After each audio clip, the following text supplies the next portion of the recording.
L'objectif principal dans ces élections, c'est permettre aux travailleurs de voter pour leur camp, pour des femmes et des hommes qui leur ressemblent, qui ont les mêmes problèmes qu'eux, contre Macron, contre le Rassemblement national qui déjà renonce à ses promesses au fur et à mesure qu'il se rapproche du pouvoir, et sans faire confiance à la gauche qui a tant trahi dans le passé.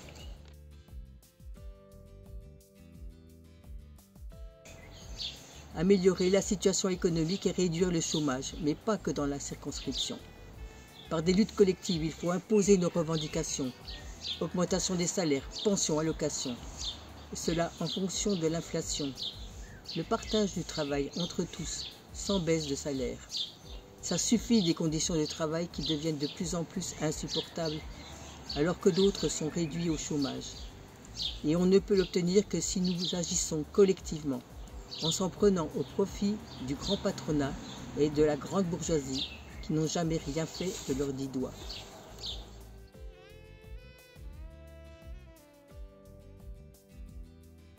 Inondations, sécheresse, incendies. Le changement climatique est déjà là et ce sont les travailleurs les plus pauvres de la planète qui en subissent les conséquences. Les politiciens font la morale aux travailleurs et se servent parfois d'écologie pour leur faire les poches. Eh bien cela, nous le refusons. Vous voulez les responsables?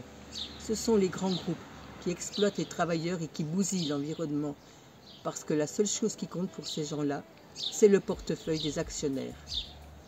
Pour lutter contre le changement climatique, il faudra exproprier les grands groupes comme Total et enfin planifier l'économie en fonction des besoins de l'humanité et dans le respect de l'environnement.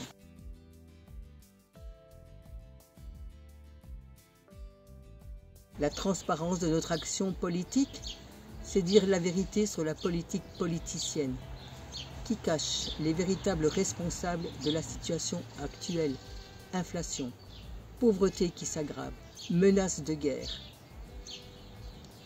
c'est-à-dire les capitalistes.